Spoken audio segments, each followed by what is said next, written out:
That might not be a good thing. I can stir up trouble apparently with my random comments from time to Oh, time. yeah, I've just fucking been a shitstorm the last week. Yeah, I don't even know if we want to get into that. I was oblivious to the whole thing until I finally got like I was tagged on a post and I looked, I'm like, holy shit. I'm like, what did I miss? And I'm like, what did I say? And then I was like, oh, wow. Like that's funny. That's some random thing I randomly said set off such a but honestly, my response to the whole thing was I'm like, good, because clearly it created conversation. Whether that conversation was negative or positive, it doesn't matter. It still created conversation around a topic that is something that should have attention, at least with some regularity, because it's very important. So Yeah, I, I agree. you know, yeah, I don't like, regardless of, if it was drama or whatever, I'm like, you know what? It doesn't matter. It's like anything else, like, the whole, there's no such thing as bad publicity. Right. I feel like that's the case because it's just like it brings attention to it and it gets people to at least, put their eyes on it, and that's never really a bad thing. Yeah. Even if there's like, animosity stirring. So, but Yeah. And I think it's worth getting into, just for a minute or two because sure. it's just like, and I obviously have just gotten a shitstorm of DMs, comments in various public and private channels. Obviously, a few blog posts were made about it, comments on my posts, threads, shit on X. Um, so I think it's just worth addressing in one place because at this point I'm kind of just done replying to people about it. So the original thing that set this all off was about like 8 or 9 days ago. There was a clip from the one of the previous AMAs that we did. Um, and that clip was posted, which basically was just us saying, there's some people in the top 20 witnesses that we feel aren't doing enough for the blockchain. We didn't call anybody out by name. There was no shaming or name calling of any kind. Really no animosity either. It was just, hey, we all know this. I mean, you guys are in the threadcast right now. You can comment and say, whether or not you feel this way. That without naming anyone in particular, it feels like there are some top 20 witnesses who aren't doing enough to grow Hive. And frankly, witnessing blocks is just one thing that I think a witness should be doing. Um, it's not to say that witnessing blocks isn't important, and there's plenty of other disclaimers that we could give about it because clearly, when you're not stating every single side of your opinion, people start to make up shit. But for like witnessing blocks is just one thing that a witness should do. And in my opinion, witnesses should do more than just witnessing blocks. They should, be building something for the blockchain. They should be actively contributing, actively trying to grow. In general, I think the general statement could be made that a witness should be trying to make, Hive better. And if you say that, then I think witnessing blocks is a part of it, but not the whole story. Um, and clearly that got a lot of backlash. Some people felt like we were calling them out specifically. And, in my harsh tone of saying things, I'll just say that if you felt called out by that, then maybe you were meant to be called out by it. And maybe there's some element of truth to it if you feel butthurt about it. So that's my opinion on it. And obviously that's just sparked a whole other conversation about, well, who's doing what? The Leo Finance witness had an issue, and without getting into the other drama, which is private, the Leo Finance witness went down right around that when that post went up. So I'll let you draw your own conclusions about why that is. But I am working on the witness server, and I'll be personally managing that for the foreseeable future till I get someone more on the project who can manage that for me and just help us. Like I said, we've got a team of nearly 30 people now. So witnessing blocks is one thing we do. We obviously are doing a lot of other things like building Inleo, building Leo decks, building all the back end for that, working with the Dash team, working with the Maya team, working with the Thorchain team. I've mentioned that we're working with someone inside the Bitcoin community who's pretty prominent, and the ETH community because of the new key store integrations. So there's a lot that we're doing. There's a lot on the plate. And obviously, I'm not saying that it's okay that, our witness has been down for a week. But frankly, it's just, this whole thing just sparked a huge drama, and I'm not about the drama. I don't do drama. Many of you guys know that. I will always freely state my opinion, but I'm not aiming to stir up drama because it's just a waste of time. And I think a lot of the people who are involved in this drama actually are the people that we called out in the original video for not doing enough to grow Hive. And what I see them doing is just drama. They just witness blocks and stir up drama because honestly, they don't have anything better to do. So if that offends you, then maybe it's meant to. And I'm not going to apologize for that. And also, like what Mitch said, I'm not going to apologize for stirring up the conversation and getting people involved.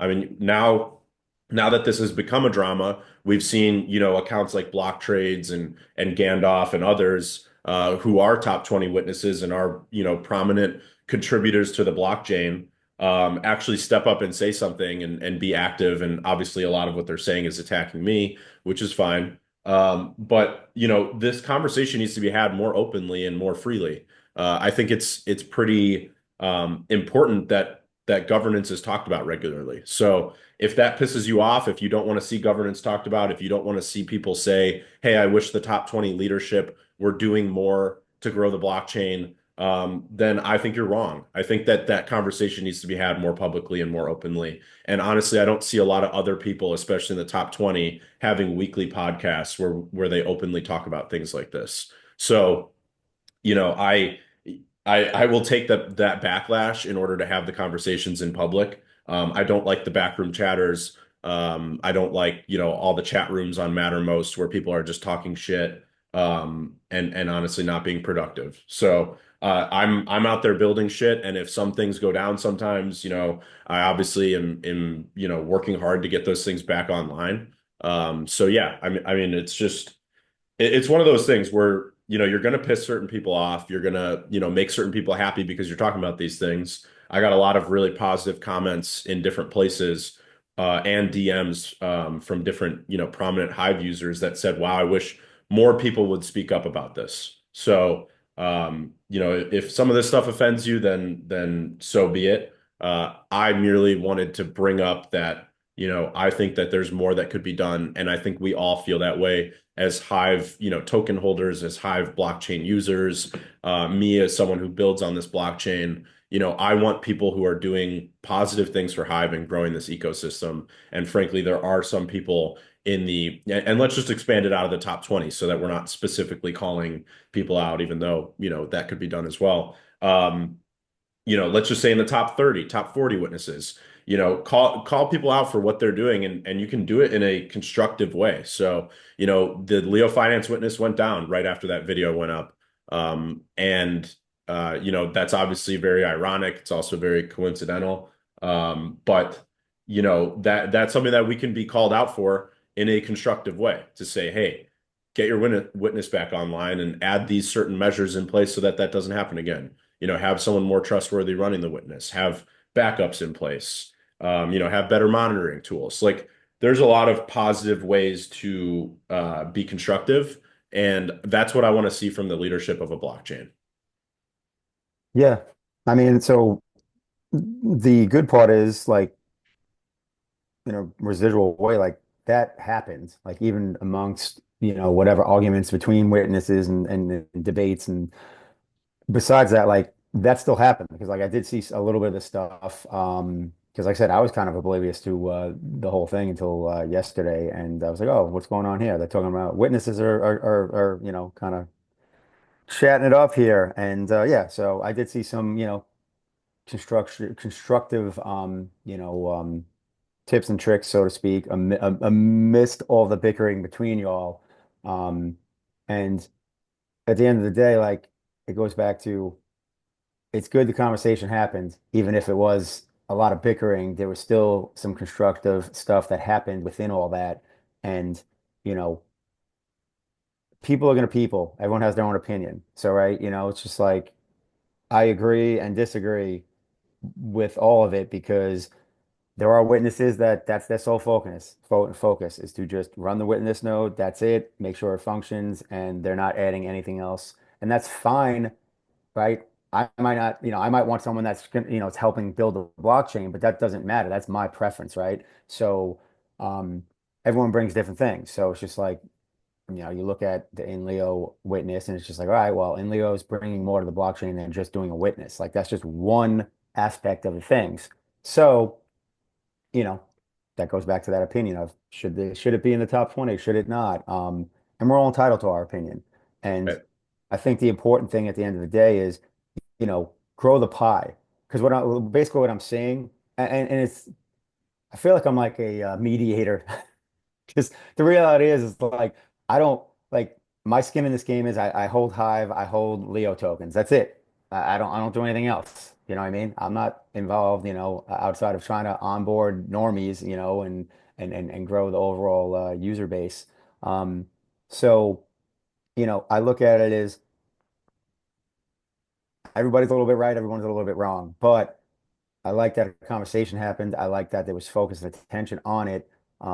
But I think the biggest takeaway is that there is, I think, like a competitive mindset as opposed to a abundance mindset. So this is something I've learned in my investment communities where it's just like, you know, you're people like in real estate, let's say, like they're not sharing their stuff because they don't want like other people to potentially like scoop up their deals in their market or whatever. And it's just like that's the wrong way to look at it. Um, you got to look at the grow the pie perspective, as in like instead of trying to get a bigger piece of the pie, let's just grow the pie bigger so your piece gets bigger organically. And that is exactly what the initiative and viewpoint should be for the Hive blockchain, for every witness, for anyone running a dApp, for any user, any end user. Like the goal should be to grow the pie bigger, right? Because then everybody eats, as opposed to, and I'm just using this as an example because it's tangible, as opposed to like the witnesses where we know the top 20 is where a witness is generally profitable. So everyone's battling for that top 20. And it's just like, all right, well, I don't know if we grow the pie, if that changes with witnesses, where more than top 20 can be profitable or not. But at the end of the day, um, most of the Hive ecosystem is in a position where you grow the pie, everyone's going to benefit. So are there going to be outliers? And will witnesses maybe be one of those outliers? Sure.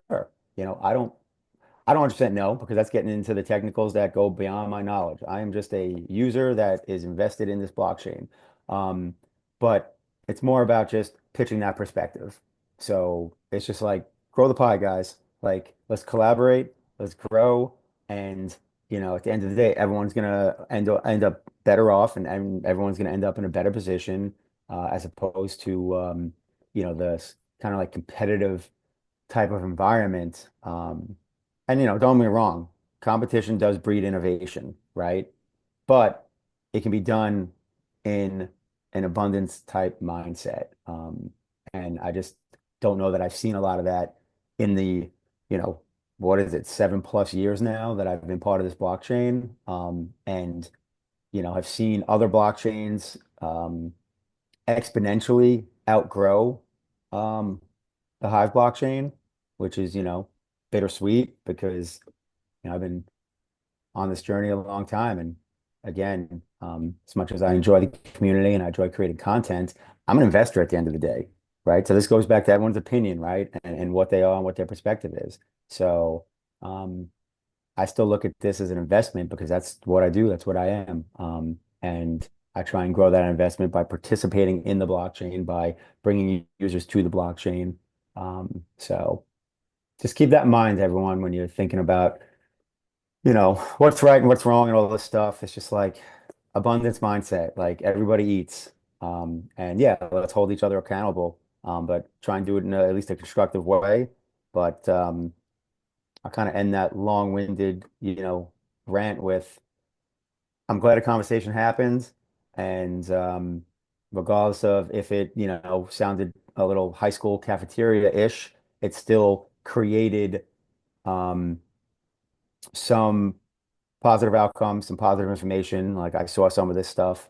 And again, shining a light on it because it is an important part of the blockchain. And I think most people, including myself, like don't stay up to date. Like I, recently, like whatever it was, a few months ago, updated, my witness list because, I had some votes for witnesses that were no longer online for, extended period of time. And so everyone should do that, you know, probably at least twice a year, if not quarterly.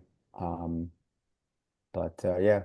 it certainly was an interesting little conversation that the witnesses had. So Yeah. anyway, moving Yeah. along.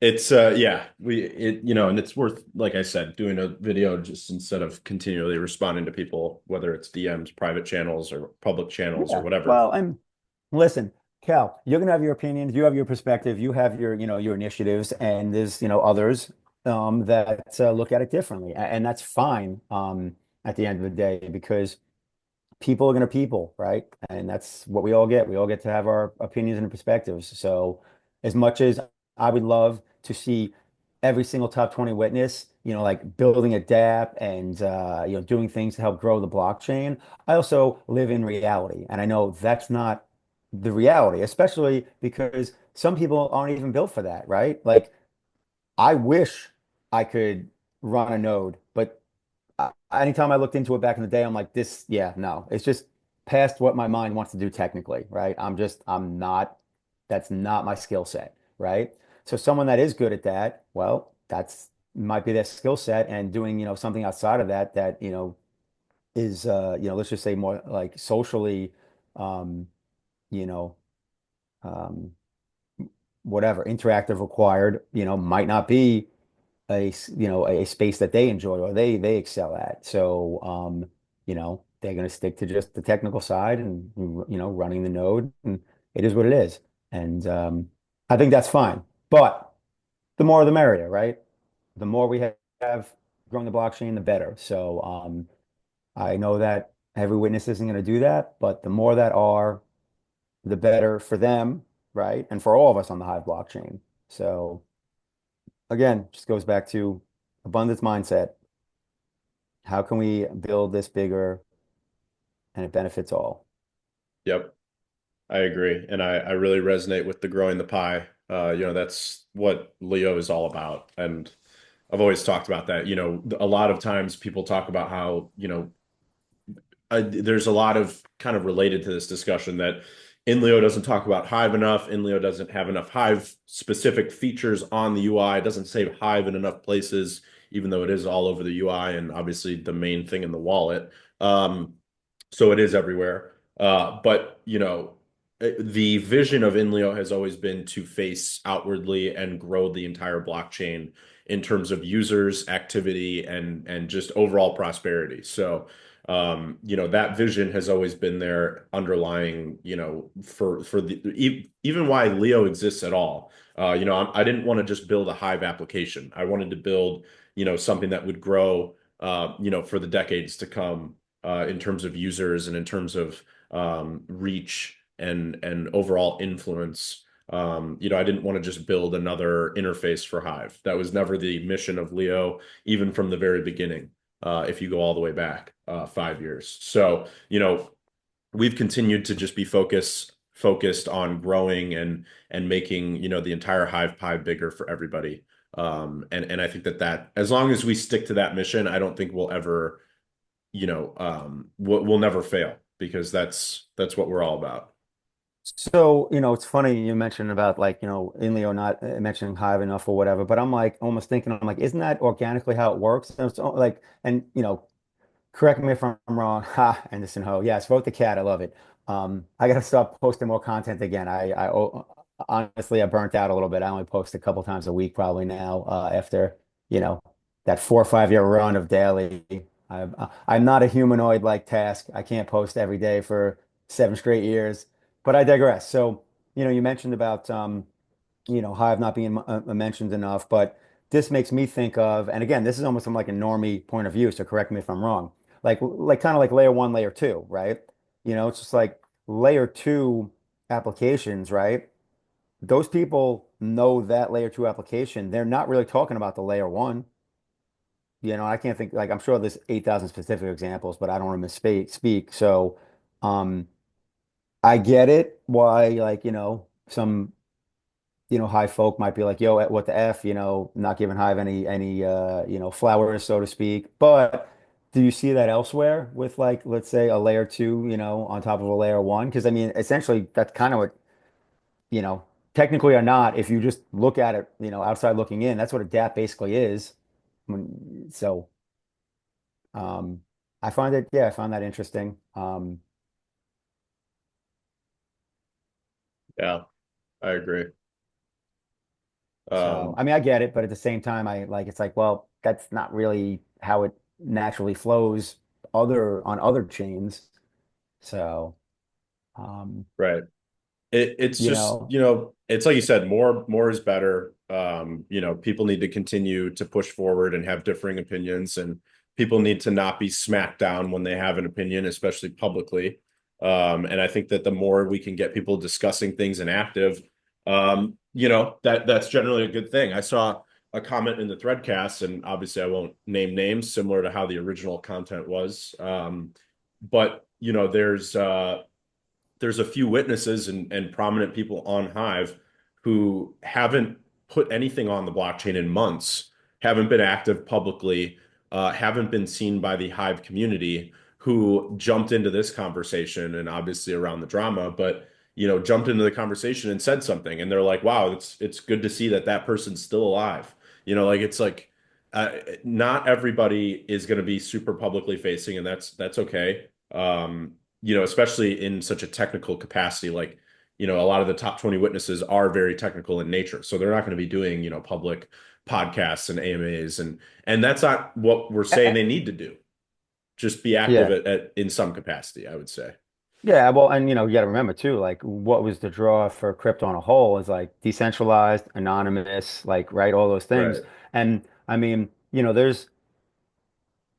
I mean, heck, there's witnesses that I've personally talked to, like back when I had my radio show on like MSP, I had several of them in the early days, on that show, and you know, I know nothing, like I know their voice. That's it. I don't know, what they look like, where they live, like anything, and it's just like, and it was funny because for me back then early on, just getting into crypto, like I was kind of weirded out by it. Like, especially for someone like I will openly admit I grew up with some serious trust issues based on childhood experiences. So like anytime someone was like real cagey about who they were, and I'm like, yo, you're shady as F.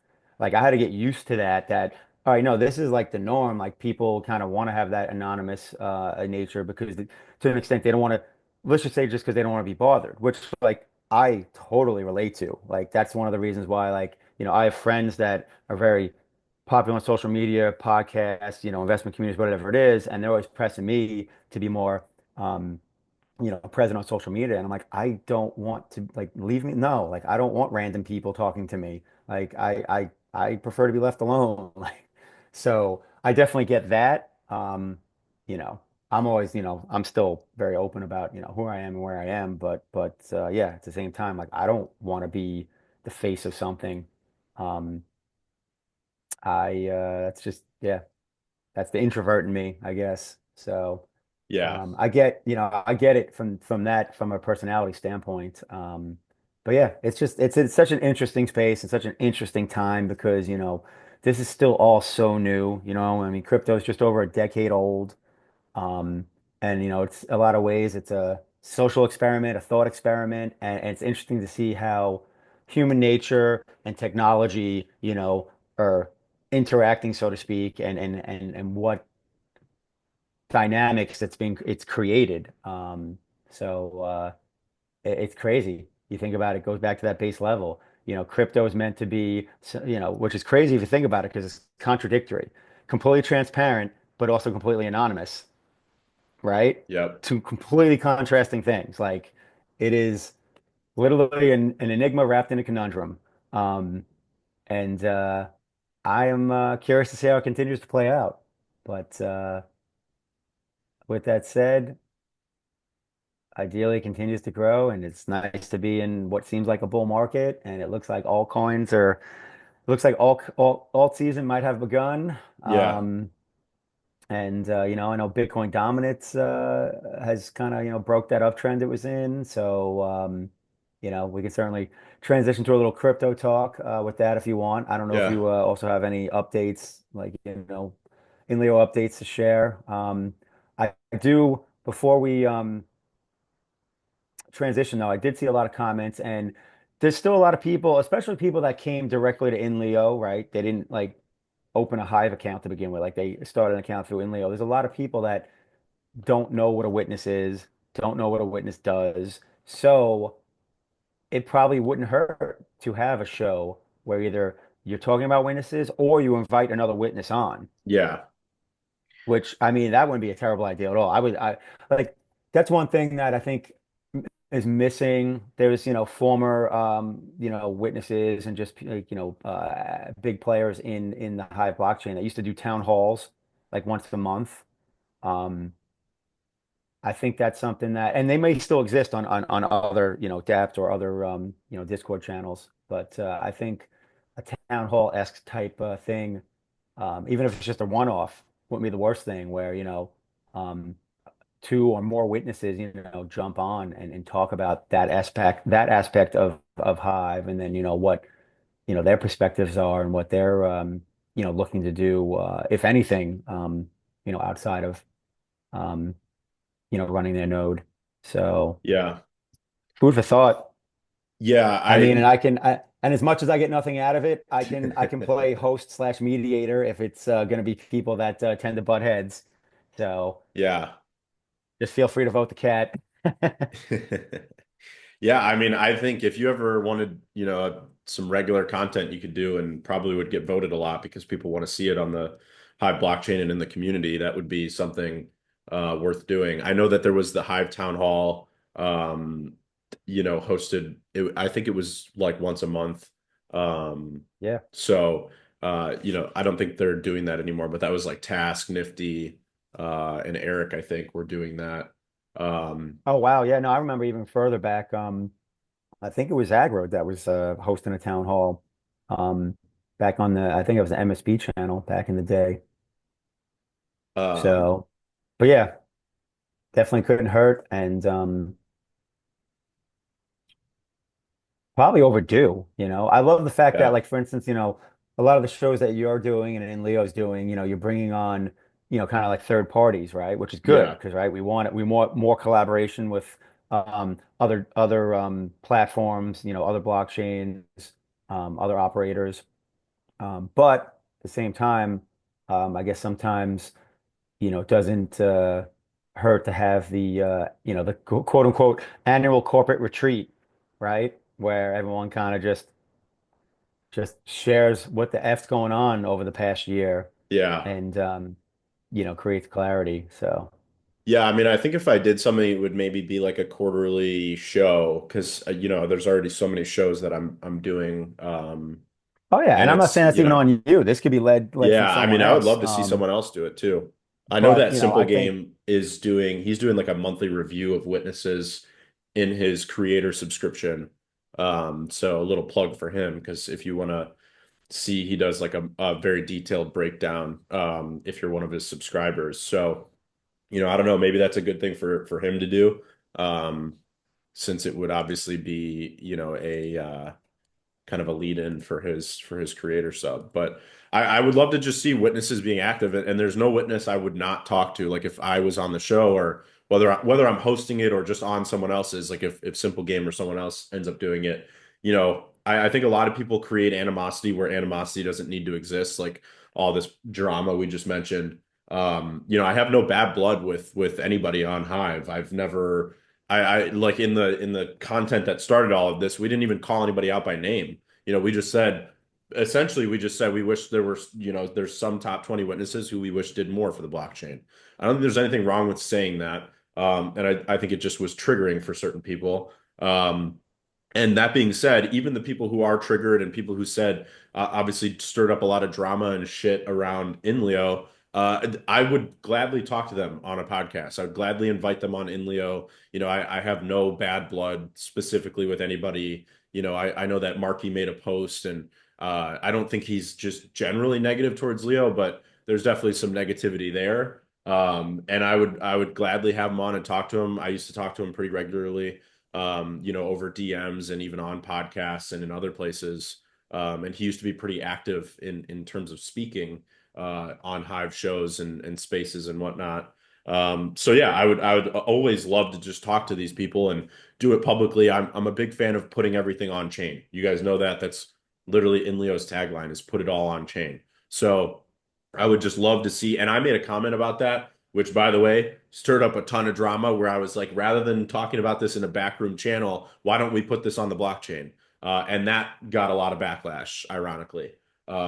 So, it's something where I'm very open to having public discussions, and I think the community deserves to hear these discussions. So I invite any witness to, reach out to me if you want to do a podcast together or just chat or whatever. I think it would be cool to do a live show with any of you. And I think it'd be really cool for the community to see that. So, Leo is not a top 20 witness right now. I do think we deserve to be. I obviously have a bias towards that. I know that our witness went down partly related to all this drama. So, one day, hopefully Leo's a top 20 witness. I think that our growth speaks for itself, and we're just aiming to grow the Hive pie. That's really what we'll always do. And that's I don't know what else to say other than that. Like there's going to be drama no matter what. So Well, and that's 100% correct because at the end of the day, I say this all the time, right? People are going to people, right, humans are going to human, right? right, As much as we love technology and we love crypto and all that stuff, there's still humans involved. And, as much as people want to talk about, technology is continuing to like fix that. And maybe it will when we're all just interacting with AI and no one's thinking for themselves anymore. But we're a long way away from that. And, at the end of the day, when there's people involved, you can have the same social dynamics you've always had, you know, for centuries. But yeah, I'm scrolling through some of the comments, definitely some funny stuff and some good yeah. Well, questions. And I like, on the topic of growing the pie, Dolls posted the active authors for all the top communities on Hive for November. And you can see here, I'll just repost this. Andersino posted it when we started. But I think it's a good kind of lead off from what we were just talking about, which is, growing that pie and just bringing in more users. So, if you look at this chart, Leo hit all-time highs on across the board in November, for literally every metric. And we're day by day right now in December, we're hitting like ridiculous all-time highs. Like the number of threads being posted per day is up like 4x. So we're crushing numbers right now. And adding, we're onboarding so many users, and I'll get into some of the advertising we've been doing, and some of the co-marketing with Dash. But this stat was really cool. I saw it this morning. So Dawes said Inleo is now dominant in number of active users, monthly active users for November 2024 by community on Hive. So bear in mind, this is not monthly active users for Inleo. This is monthly active users, monthly active authors, actually for the Leo finance community specifically. So really cool to see that because Leo finance as a community is obviously what we originally started as. And it still exists as a community on Inleo, not as the entire Inleo platform. So it's kind of underneath the Inleo umbrella. Um, and it's still just for crypto and finance content. But you see that, we're 3 times bigger than the next largest community, which is ActiveFit. So we're 3 times bigger than them. And continuing to grow exponentially. So, on the point of growing the pie for Hive and growing, just growing this blockchain in general, we continue to grow, we continue to onboard new users. I see a lot of new faces in the threadcast even, but when I scroll the new feed, I see a ton of new users. I hope you guys have seen that as well and have engaged with them. Um, but we've just been like really onboarding like crazy the past few months, and then obviously since the Dash integration, it's just completely skyrocketed. Um, so I'm really happy with that, and we're gonna copy and paste this model for Maya and Thorchain and really just see things take off from here. And then early in 2025, I want to copy paste it for Bitcoin. That's kind of what I'm working on right now, which is going to be join Inleo and earn Bitcoin. Um, so that's going to be a campaign that we do in early 2025. And then we're going to do the same for ETH, USDC, all these different crypto communities out there. We now have, with the key store integration and the LeoDex Rails on the back end, we now have a path to onboarding literally every crypto community one by one. So we're going to start with all the ones listed on Maya, and then obviously we can aggregate through Thorchain, so then we get even more. And then as they add more blockchains, then we'll get even more potential to onboard these different communities. And we have payments and payouts in all of their cryptocurrencies. So whatever crypto that they like, whatever blockchain that they like, they can get paid in, they can sign up and get paid in that cryptocurrency, and then they can also buy stuff on Inleo using that cryptocurrency that they like. Um, so I think that that's just really incredible in terms of our onboarding potential. So obviously ending this year with 10,000 monthly active users is our goal. And then in 2025, we'll set a new goal that's much more aspirational. But yeah, I mean, it's just really incredible to see the growth, especially towards the end of this year, where things have just really, started to heat up because of everything we worked on throughout the year. I mean, like it really took like a year's worth of work to get to this place. Really 5 years if you consider the beginning of the project. But all this marketing, onboarding, being able to easily get people signed up, being able to collaborate with communities like Dash, all of that took what we did throughout the year, which is Leo Decks and other things. And we've really made like the vision I originally had of taking Inleo and Hive to be a cross-chain application. We've finally made that like a real reality, which is, you can sign up with any wallet, and then you can earn in any crypto. And that is a true cross-chain social media platform. And it's all built with Hive at the center, where all the data is being stored on Hive. When someone makes a thread, it's a comment on the blockchain. When someone upvotes someone, it's activity on the blockchain. When we onboard a user, we delegate them resource credits, and there's a dynamic pool that makes sure that they always have resources to interact, which means that there's a use case for Hive power and for us to hold a lot of Hive. All of this stuff has really just kind of, finally culminated to be the vision of onboarding the masses to Hive, which is what this AMA was meant to be, all about. It's great to see these things kind of come together, and uh, and if we want to take that into the X ads, I don't know if you guys have seen them because it's not really targeting, people who are already here, but we've been releasing various X ads aimed at onboarding new users. So this round of X ads they're all aimed at the Dash user base. So we have different campaigns going with different ad variants. I'll drop some screenshots in a second. And these different ad variants are just targeting Dash users and then telling them that they can join Inleo and earn Dash. So it's really cool to see some signups from that. We've already started to get signups through those X ads. So, as we kind of mature those ads, and basically our strategy is we have 10 different ad variants, and then we're spending $10 per day per ad variant. And then when we see one working better than the others, we just increase the amount of spend for those ones that are working. And then if ones aren't working, we just kind of pull them back and either, delete them entirely or just reduce the spend on them if we want to give them some more time to see if they work. But that's generally a really good strategy for when it comes to social media advertising. So X is a really great place for us to do this advertising because obviously they see it, they click the Inleo link and they see that it looks exactly like X, and it makes the value proposition pretty simple for them. So things have been working really well. I'm really happy with the X ad progress, and then we've got a Brave ad campaign. So I don't know if that'll go live before the end of this month, but either before the end of this month or early in 2025, we'll have some Brave ads go out. And then, like I said, we're going to take this model that we're doing with Dash and apply it to Maya and Thorchain. So imagine that this round of 10 ads, we continue to propagate them and then increase our spend on them. We onboard a bunch of Dash users. We take that campaign, copy it, paste it, delete what didn't work and add new stuff to test, but also just really amplify what was working for Dash, and then launch it for join Inleo, earn cacao, and then we target all the Maya users. And then we take that and then we copy and paste it and we do, a campaign with 10 ads and we say, join Inleo, earn Rune. And we just keep going. And there's all the different cryptocurrencies that are listed on Leo Dex, which is Maya. We just copy and paste it for all those different cryptos and we just keep going. And if you cross reference all the monthly active users of all these different cryptocurrencies, you could see a couple 100,000 users potentially come to Inleo. And by proxy, that means come to Hive because every time someone signs up to Inleo, they are signed up to Hive. So a Hive account is being created on the back end, and they are now an active user of the Hive blockchain.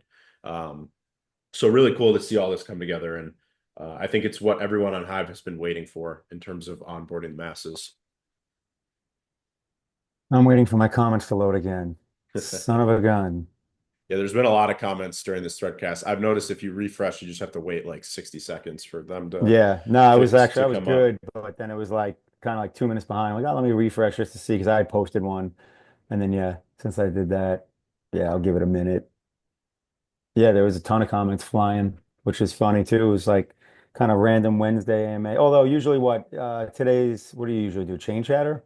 Chain chatter, yeah. And then I yesterday I Usually just announced because we had some stuff we were holding in terms of release that I wanted to get done. So nice. yeah, just push the AMA to today because of that. But yeah, it's just I feel like the comments are flying even more so than normal. Yeah, it's good to No, I see. just need them. No, they just need to reload for me. Load. Do it. Do it. Do it Do it now. now. Get in the truck Um, load. Dagger I got 212 said, no. "How long before X bans that advertising as it starts to siphon users away?" Um, Hmm. Yeah, we've done X ads in the past and they got removed. Um, so some of the ad variants actually got removed already. Basically, they don't like if you specifically say that it's a social media platform and join it to earn crypto. So if we can say things that aren't that, then we do pretty well, and they don't remove them.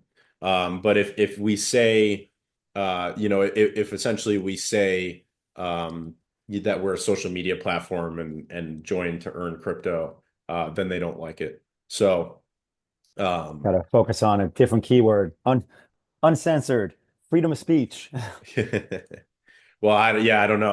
Well, with Elon in charge, I think that they would because we ran ads in the past where we said freedom of speech, censorship resistant inside the X ad, and then those ads got banned, and actually our entire ad account got banned. So that's why when we Ha! when we run ads, it can't be run from the main Inleo account. They're run from my personal account right now because and I'm working on getting Inleos reinstated. But that's from back in the day when we ran ads, and the old Twitter team decided to ban us because we talked about freedom of speech, censorship What resistance, about etc. trying to think what else? I mean, what happens if it's just crypto Twitter? Yeah, see, I don't know. I don't know. In Probably Elon's can't use policies are Twitter much or different X. than the old Twitter. So it's easier to get things by, True. but they still will ban certain things. So I'm just trying to make sure our X ad account doesn't get banned again. So Just Inleo icon and then it just says come roar with us. yeah. I mean, People are like, what the honestly, if hell you is get it to that? the Maybe right they'll click on people, it. yeah. Well, you need to use these ads to amplify organic reach. So what the real strategy is, and this has been working really well, is that the Dash team and obviously our main Inleo account are posting a lot of stuff about join Inleo, earn Dash, and then we're using retargeting. So there's obviously all the retargeting features on the ad platform. We're using retargeting to then target the users who have already seen those posts, the organic ones that talk about the integration. So they've already kind of got in their head like there's some integration out there, there's some actual like official partnership between the Dash team and the Inleo team, and then they see an ad that says, join Inleo, earn Dash, and it doesn't really say a whole lot more than that because we can't. But then they already have all the other information they've seen previously. So retargeting has been working really well, and the ad campaigns that are focused on those user groups have been doing a lot better. So combining a lot of organic content and reach with retargeting, I think, is the real strategy for getting actual signups. So we've already seen, a couple. I've seen a lot of people asking for numbers. We've seen a couple thousand signups already since the Dash integration went live, which is also why you see like Dawes's post and then some other stats that have come out about total threads created, et cetera, have just completely skyrocketed. It's actually insane to see that growth in such a short period of time. So we'll just keep, like I said, we'll just keep pushing that and then copy and paste it for the other crypto communities, and you'll just continue to see those numbers outpace. Sweet. Looking Now, at, if I could just get my comments to load, yeah, most important part of any of this. right. Looking Can't for, interact. I've got a few that I pulled up from before, so we can go through a few of those. Yeah, Um, I'm handcuffed. Simple Game, I already mentioned that. VSC intern said, "Ooh, my first ever Threadcast. Welcome in." I saw you in the Threadcast a few times. Edwin said, make it simple and make it easy for people to create an account and use the Hive ecosystem. Potential users do not want to navigate complex technical or cultural hurdles and complex social norms to blog or use social media. Yeah, I agree. It needs to be super easy and they need to be able to click a few buttons and be in and then talk about things that they want to talk about. So you'll see that our new onboarding flow really, I think really captures this. And if you haven't seen it, I would highly recommend just go to Inleo, sign out, and then click sign up and then use the key store option and just walk through the onboarding flow and try to use it from a new person's perspective that's never used Hive before. And you'll really see that it feels like Web 2 social media. Like you click sign up, you click a few buttons, your account is created. There's a little mini game you can play while it's being created on the blockchain because it sometimes takes anywhere from like 10 to 30 seconds. So after 10 to 30 seconds, then you can then you'll get the next screen, which will have you create a profile. So you'll add a image for your profile. You'll add a little description about who you are, and then you click next, and then it has you actually click which communities you're interested in. And I'm going to make an update to that as well, which is instead of it asking which Hive communities you want to join, um, it's actually going to ask you to choose preset interests. So this is something I've been working on, which is to create like 15 different interest groups. So that'll be like Dash, crypto, Leo finance, finance in general, technology, Bitcoin, Thorchain, Maya, etc. So there's going to be certain interest groups, and if you click on an interest group, there's actually going to be a bundle that it will put on chain for you. So the bundle is basically a mixture of following a certain group of users. So for example, like if you choose technology, you would be following like Taskmaster and a handful of other users who frequently talk about technology. So there would be an automatic follow system, and then there would also be a community. So there you'll follow whatever community there is for that. So if you choose that your interest is like crypto and finance, then it'll automatically follow the Leo finance community. And then it will also add you to lists. So basically what it's doing is bundling certain actions and activities into creating a better experience for you where you'll get more content fed to you about whatever interest you selected at sign up. So right now, we've got the communities thing live, and then we're working on the bundles. So if you want to test that out, I would highly recommend just going and giving that a shot. Um, Ninka said, or Nika said, when can one start earning Dash? Do we need to open another account before they earn Dash via their content? Um, if you are a Dash user, you can sign up using Keystore and earn in Dash. Outside of that, it's just normal for every other user. So if you're just it's normal Leo Hive and HBD. Rainbow Dash said, can we get a yay or nay if there are any Inleo team members directly associated with Leo strategy other than holding LSTR? No, there's no like direct I obviously hold a lot of LSTR and I think it's a really great project. I think it's going to do really well. I think they're going to succeed in creating a leveraged ETF for Leo. I know that the whole anonymous thing is getting some backlash, but I think that it's kind of important for what they're trying to build, which is to be a public facing ETF that just continues to buy Leo. So they are literally just taking the MicroStrategy model and copy and pasting it for Leo, and they call it Leo Strategy, which is obviously a good name for what they're trying to do. So I know that their plan is to buy, the initial raise is live right now, so you can just buy Leo Strategy LSTR tokens on Hive Engine and then hold them. And then they're using all the funds that they raise to buy Leo and stake it.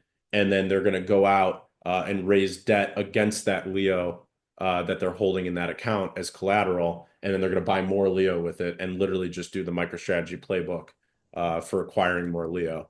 So I think it's a really cool strategy. I think it's going to be very positive for Leo.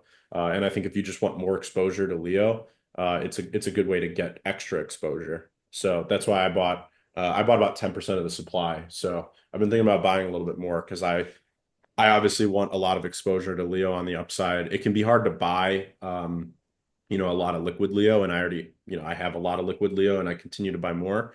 But I think it's just another thing that you can have in your toolkit. So it's not an either or situation. Buy LSTR, don't buy Leo. Don't buy LSTR, buy Leo. Like if you want extra exposure to Leo, maybe buy a little LSTR.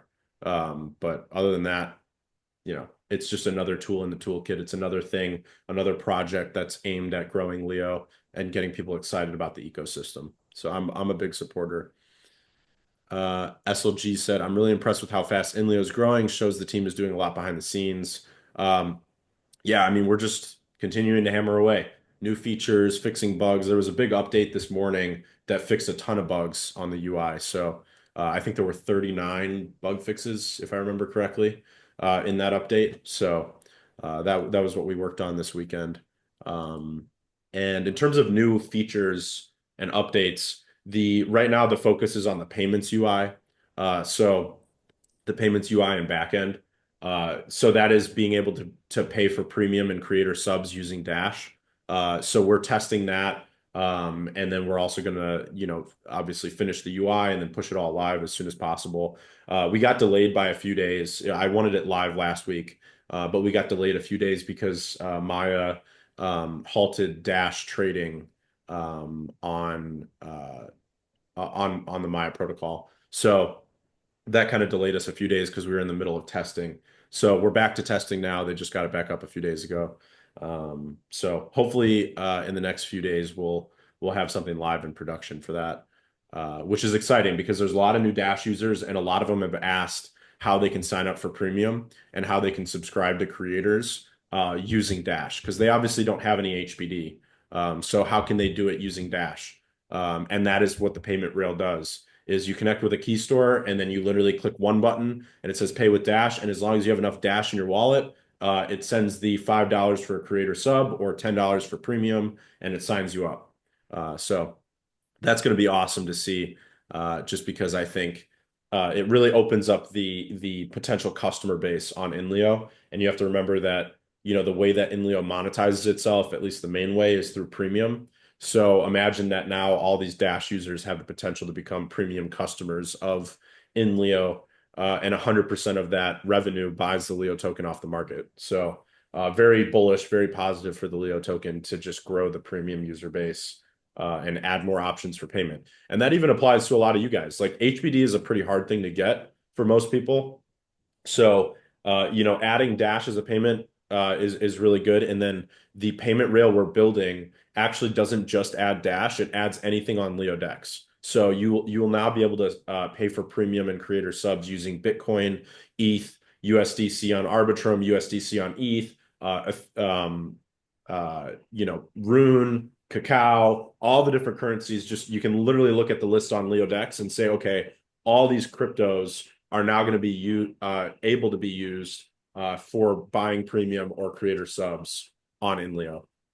So very bullish for the Leo token, in my opinion. And by the way, when you use any of those, it's another revenue model for the Leo token. When you use any of those other cryptos, you're using Leodex on the back end, and Leodex collects an affiliate fee from Maya Protocol in the form of Cacao for every swap.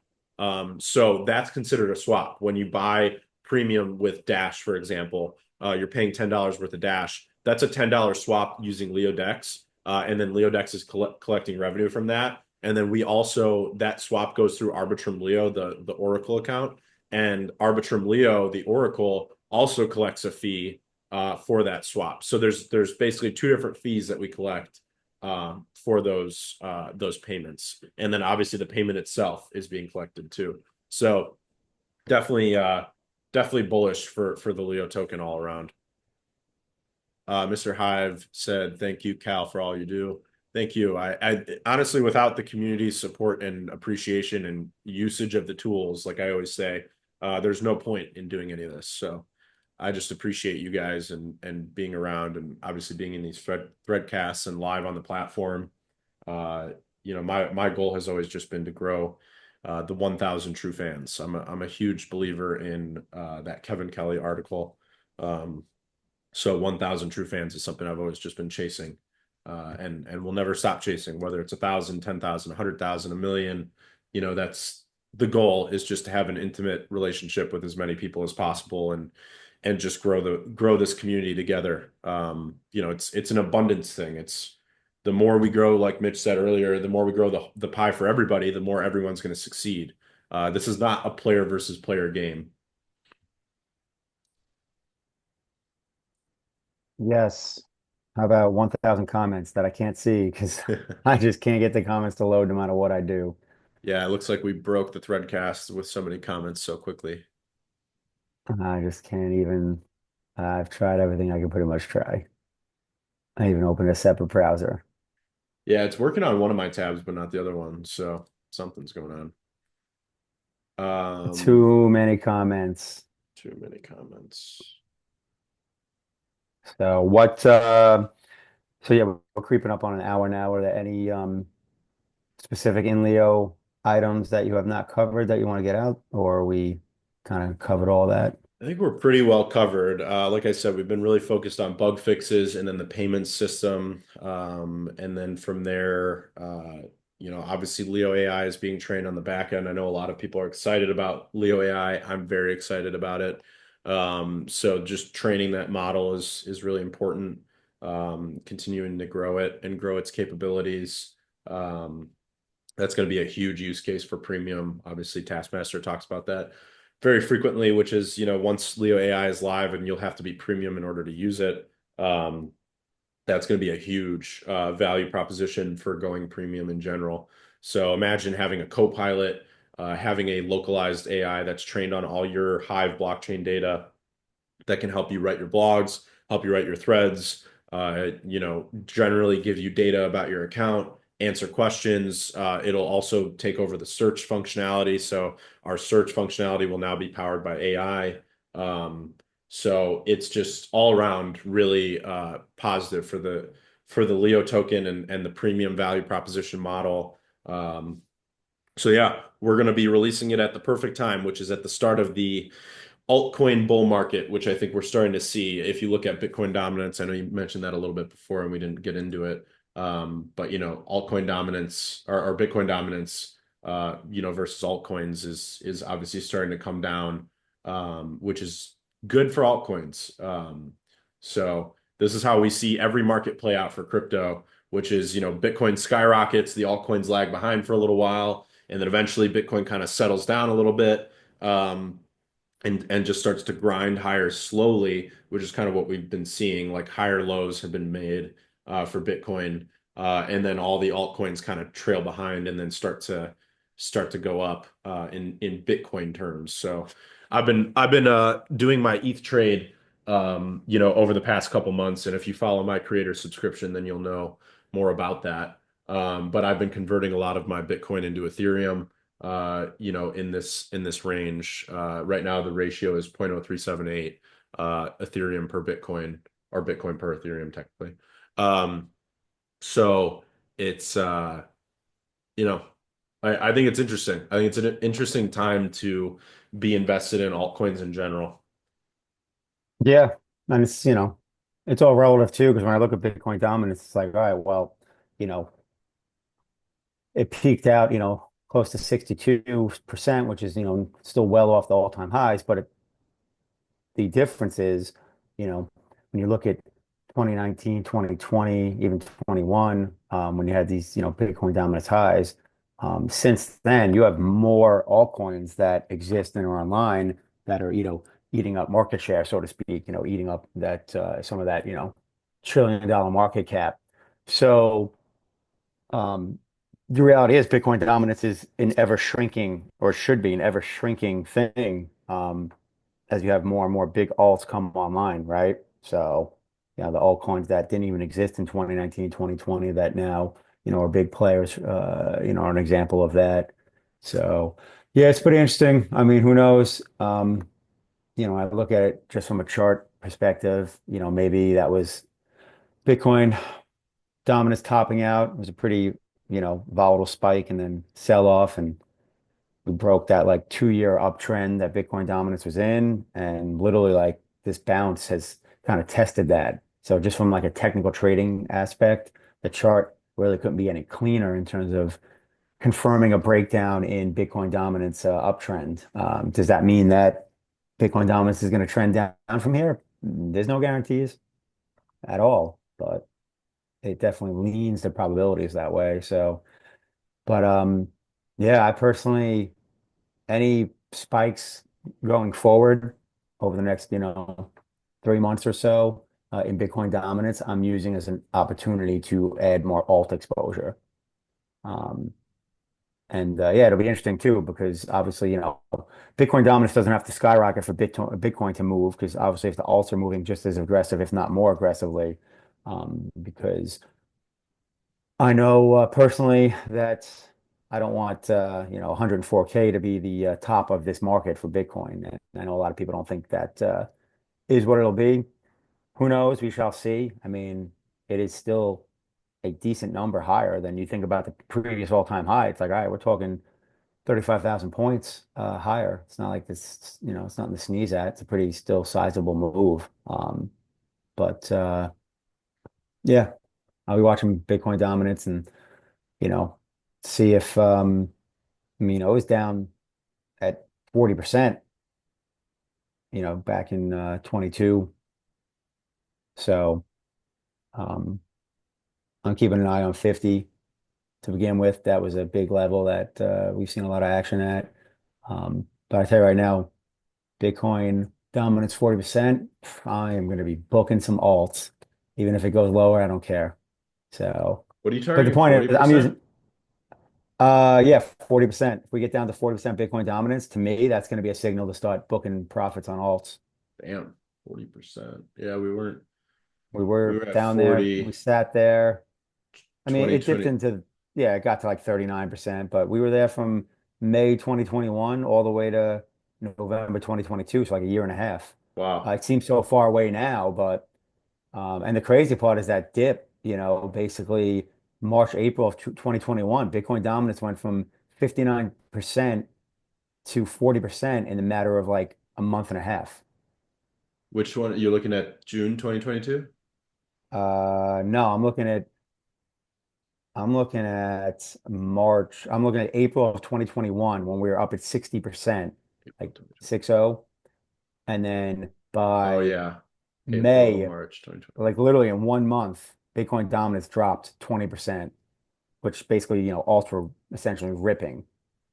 Wow, yeah. I'm looking at that. April to If May. Yeah, holy I, shit. I don't know if we're gonna get a move like that, but if we do, holy alt mania. Oh, yeah. The odds of that happening again, obviously I'm not gonna bet on, I mean, but doesn't that happen every cycle? it kind of does. I mean, if you I think haven't about really it taken now, a like look. we were at 61% dominance and we dipped all the way down to, 54 and change. So I mean, yeah, I mean 7% over the course of just like a couple of weeks, that's still a sizable move. Like if it would have continued instead of getting this bounce, we could have easily been down at 50%, um, in another week had it kept just going. Yeah. I'm glad it's not though, because that means Bitcoin's not really done. Um, ideally, I hope. I don't know. I don't know if Bitcoin 150K is going to be a thing this bull market. A lot of people are talking about that. I think that's too much of a reach, but if it does get there, oh my God, that's such the easy button as an investor. Yeah. Like as an like straight investment standpoint, Bitcoin 150K is such an easy button. Like at least for me where I stand, like I am 100% definitely making some moves if we see Bitcoin get to 150K. But I don't know. I don't know if we get there. So it'll be Yeah. interesting. Everyone's talking about 2025 is going to be, continued bull market slash, alt bull market. And I hope all these people are right. And it bodes well Wow. too for Leo and Hive because when Right. crypto prices are popping, people are interested in crypto and, and interested in getting involved in it, not only just in owning coins, but just, in any capacity. Yeah. It's like anything else, Unfortunately, that's the way the world works. People, you know, when the buzz is stirring and people are making money and there's a bunch of hype, That's when people want to get involved. Yeah, I got a ton of well, two things. One, I on the point of Bitcoin dominance, I was just looking and I find it really interesting. It took exactly 2 years to go from 40% to 60% um, for Bitcoin dominance, and it was just a grind higher. So 2 years worth of, Bitcoin just grinding up in terms of That was the dominance. uptrend. Yep, yep. And then, like in the last cycle, it took, like you said, 1 month to go from 60% to 40%. And it just happens like that. So I think the really interesting trade here is kind of what I've been doing with ETH and Bitcoin, which is that altcoins are eventually going to turn, at least, we hope so. Um, Altcoins are eventually going to turn. And when they do, it's going to be so fast, you can't make your moves while it's happening. I really don't think you can. I just think there's so many emotions that will come into play. And it's just in general just going to happen so quickly and so dramatically that you won't be able to do it in real time. So positioning yourself before that happens, I think, is the key, which is what I've been really doing over the past few 100%. months with ETH and Bitcoin. And then the second thing I wanted to mention is um, XRP went on like a ridiculous rally, went from 50 cents to like $2.50. And I can't even tell you how many texts from normies asking me if they should buy Ripple at $2.50. And I was like, if you weren't buying it at 50 cents, why are you buying it at 250? And they're like, oh, I keep reading that it's going to be the next Bitcoin. And I'm like, here we go again. So, um, So it begins. yeah, so I was just sitting there. I was that meme. I sat there, looked at my phone, and go, so it begins. Um, so yeah, that is a good Yeah. sign of things starting to get crazy once again. Oh, absolutely. I mean, to the point it almost worries me. I'm like, wait, have we already gotten to the top? And I'm like, no, we haven't. I'm like, because the normies are just coming back. So that lasts for however long it lasts, whether it's a couple months, 6 months, up to even a year. But yeah, like I said, I've been hearing from normies again about, and I had ironically someone, my normies are basically real estate investors that I know. Um, I did have one message me asking about XRP. So same thing, I kind of giggled and I'm like, I'm the wrong person to ask. I'm like, I stopped Yeah, paying attention to XRP 3 or 4 years ago when, the thesis on why investing in XRP, was the same thesis for like years and still is right. kind of the same thesis now. And I'm like, maybe something's changed. And if it has, I don't know because I don't pay attention. Yeah, And I'm not going to because, I already have probably more altcoins than I want. I'm not trying to get more diversified. If anything, I'm trying to get more consolidated. Um, so yeah, but yeah, XRP, obviously Doge, I pumped also, yeah, um, which, I had some friends that were holding Doge from the last bull market. So that was a nice surprise for them. Like, oh, sweet, I have some money. yeah. Well, But it goes back to, right, shining a light on things, right? So we talked about earlier, like just, in terms of like, kind of shining a light on just like witnesses and that it's the same thing. Like now that we're in a bull market, it gets people to pay attention and like even myself included, like I generally don't use centralized exchanges often, but for the most part, I'll use Coinbase to onboard fiat. Well, little did I know, I had a couple coins sitting on Coinbase that I didn't even realize I had there. And I'm not talking about a ton, but it was like with them popping, I was like, sweet. It almost felt like free money. It's like I had some Link, I had some SEI, and I'm like, sweet. So I'm sure there's thousands of other people, especially normies, that are experiencing that same thing, right? They haven't logged on to their Coinbase or whatever it is they use, their Binance for, a year and a half. And all of a sudden it's like, sweet, my crypto that was only worth a few $100 is now worth a few $1,000. So that'll draw attention too, because, I don't feel like those people necessarily just going to cash out. I think they're going to try and ride the wave some. And who knows, some might even like, grab some other coins now that they feel like they got crypto money again. yep. Yeah, it's kind of this, it's funny how it always plays out the same way. Like you said, like it's just kind of people do what people do. I mean, I know people that bought XRP and then sold it. Like it went up to 2.5. They bought some and then it went down to 2.2 and they sold it. And I'm like, okay, you are the exact person who should not be buying crypto. Or if you do buy crypto, you should do it programmatically over a long period of time. And as soon as I got all those Okay. texts, the funny thing too, I immediately went out and I shorted XRP. So I have a short on XRP right now. So the second I start to see people doing that is when I short, and it's people like that who buy at 2.5 and sell at 2.2.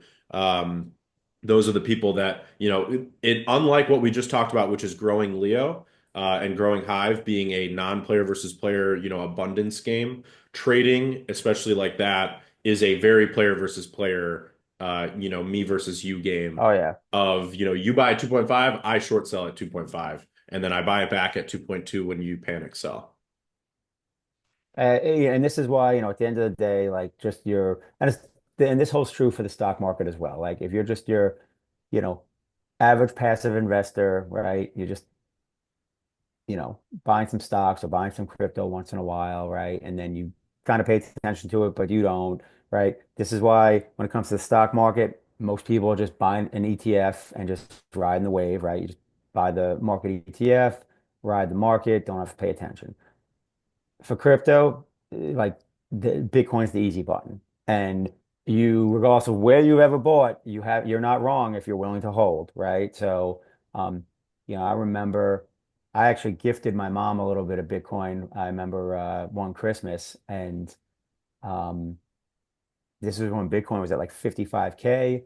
And then like literally from that moment, it just was down, down, down. It was down the whole time. It was worth like half of what it initially was worth for a long time. Um, and now that's double the value.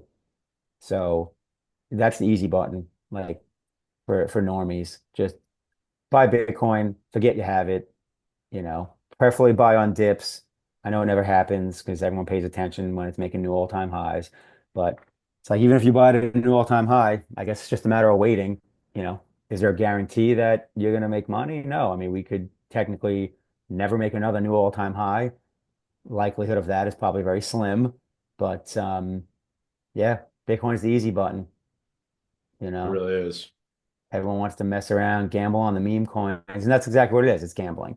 It's Yeah. no different than, just open your, sports betting app and, put together a three-team parlay and gamble it up. Like Yeah, and as long as you that's accept that, I think it's okay. It's like as long as you know that that's what you're doing. But these people, a lot of them at least think that they're investing in something. And that's not investing. But buying a meme coin is not investing. That is gambling. facts.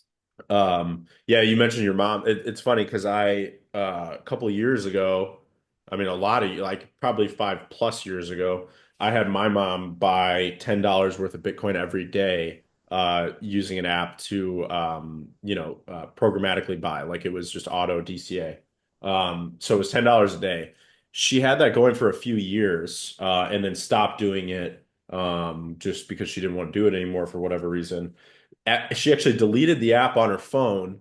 And then, a couple of weeks ago, she called me and said, "Hey, I just re-downloaded this app and logged in, and I've got, $80,000 in here." And I was like, "Wow, that's just really good." I think her average buy was like under 12K. And I was like, "Holy shit, like that's really solid."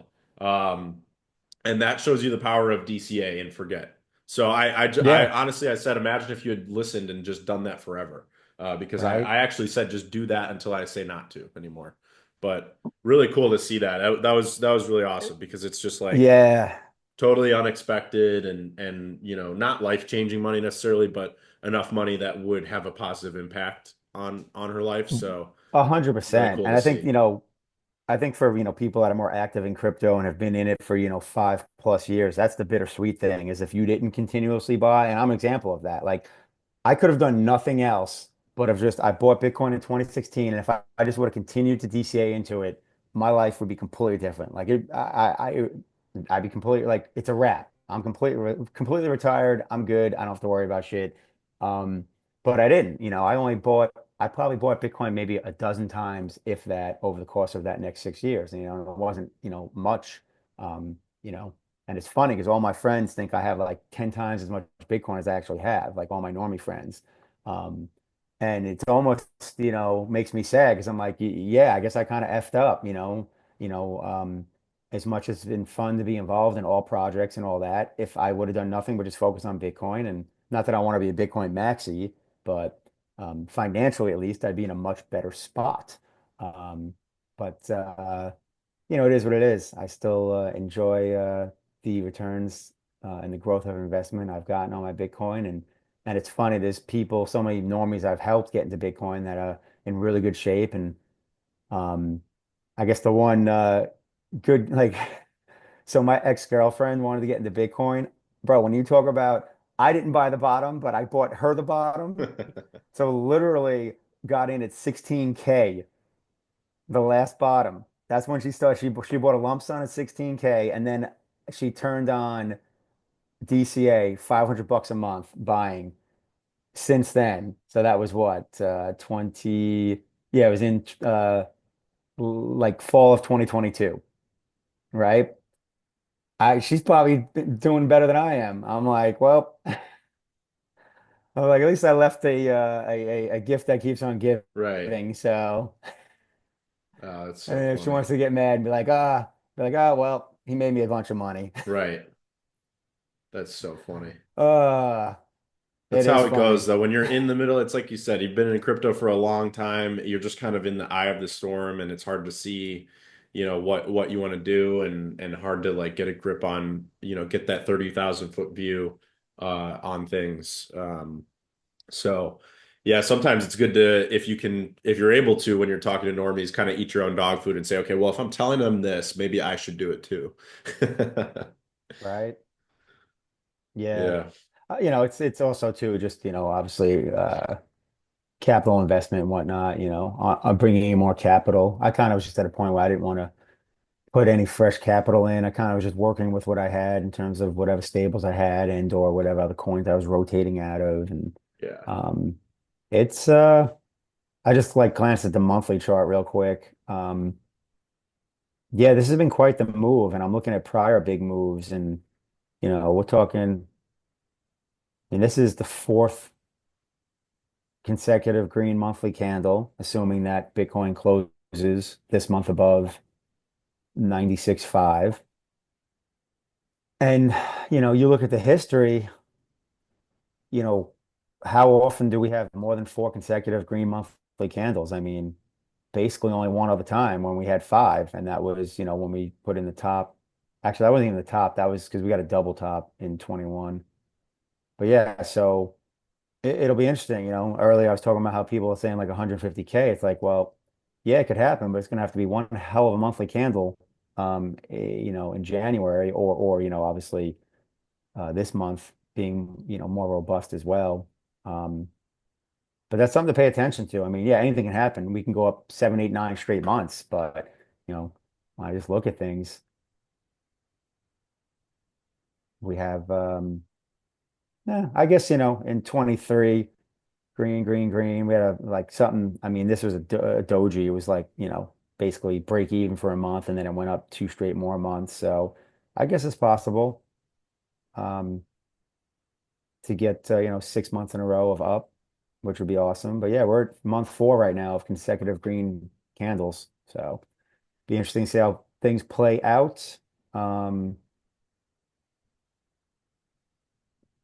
but yeah, I'm definitely gonna pay attention though. Like we're definitely not at the beginning of the move.